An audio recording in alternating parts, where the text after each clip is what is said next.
So here's my new walk around video. I changed a few things on here. I got rid of those huge shackles and replaced them with stock shackles,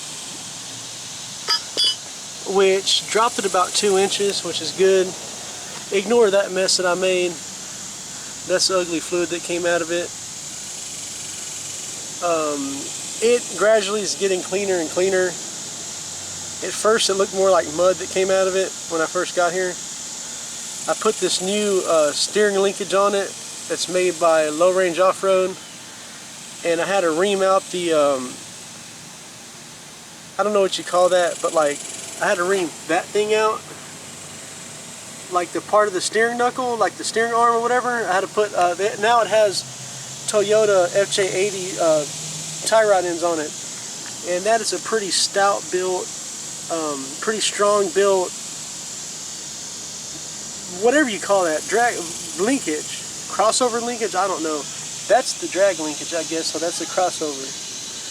Anyway, whatever.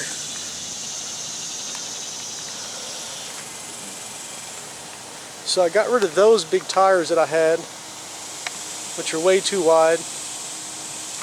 Now I'm running a 31 by 1050 Super Swamper TSL bias ply, and they work pretty good. I took it out once since then. You see the mud on here. I really wish that I could get videos of me running out there at the off-road park, but I just start having way too much fun, and I don't have nobody to really film it. And I noticed that the first person like driver view is really not that cool. And I have this on 97 series procomp wheels with 2.5 inch backspace, and they're 8 inches wide. Okay, so that's the new look. Dropped it 2 inches. 31 by 1050 Super Swampers. Let's get the side view.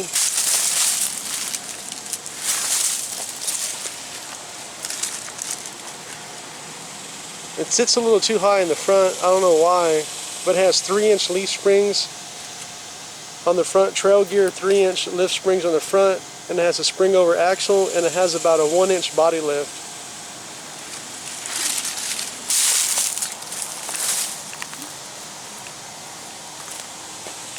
Has that cool custom bumper.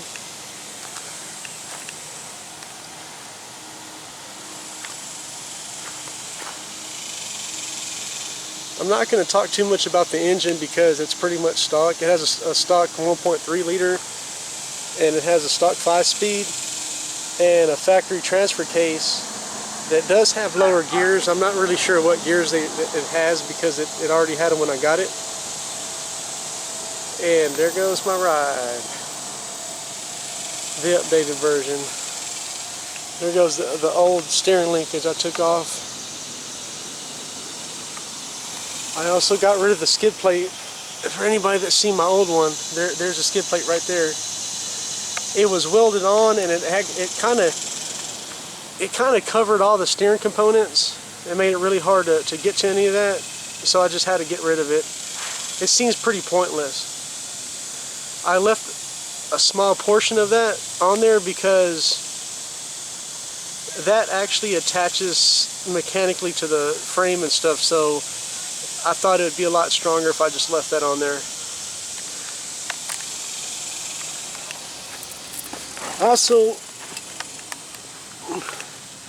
installed the steering stabilizer. I just put a factory one back on there.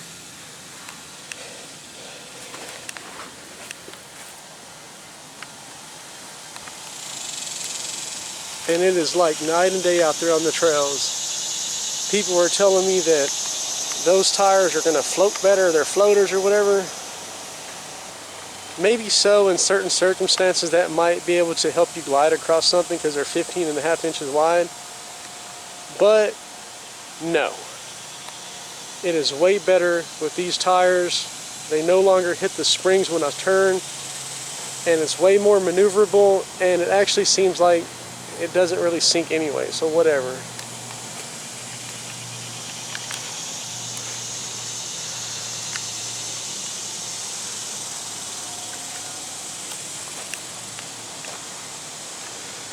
Just a little bit of a back view. Haven't got rid of that yet.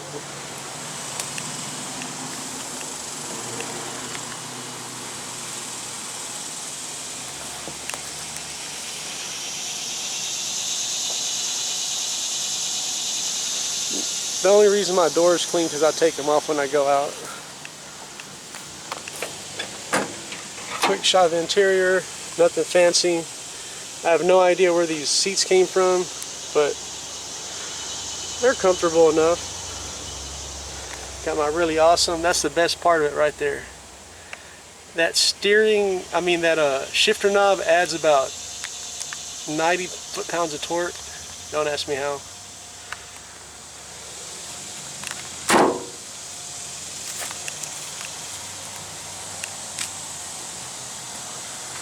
So that's it.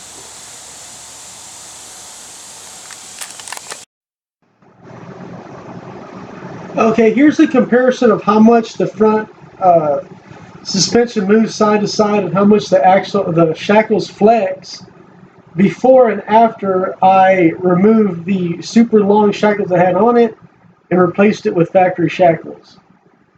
Okay, some people might say that maybe I took out some of the flex in the front suspension because of the shorter shackles, but no, it was actually way stiffer in the front when it had those long shackles. And I do notice that the passenger side shackle is crooked and it's trying to lean over, more to the outside, but that's because the spring is actually worn like that. The spring leaves are actually not really aligned straight, and you can even see the little plastic pads that it has on it are worn crooked. I guess after so many years of having those super long shackles and trying to lean one side of the, lean to one side, then it just wore the spring crooked, and it probably ruined the spring.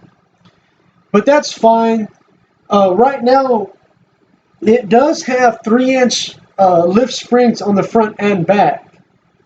And for some reason, it sits too high on the front. And right now, I'm looking at different options for front springs.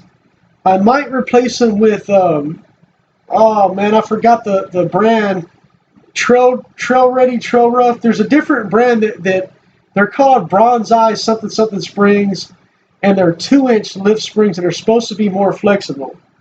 Okay, so I'm planning on maybe putting those on the front and leaving the back alone because the back actually flexes pretty good, and it needs to be dropped a little bit in the front to even it out. I think it sits a little bit too high in the front. Okay, so the few changes I've made, I think were a pretty good success. This Samurai handles way better off-road than it used to. It has less bump steer. The turning radius is a lot tighter. The tires are actually easier to turn than they used to be. And it sits a little bit lower, so it feels a little bit more stable off-road than it did before. Overall, it just feels way more capable, and it's a lot funner to drive. But one last thing I wanted to say about the whole thing is that my goal and what I'm trying to do with the Samurai is just to build one to its full potential, but keep it all Samurai. Keep the stock axle housings and the stock transfer case, and just, play with springs and, different gears and maybe chromoly axles and stuff like that. But that's about it.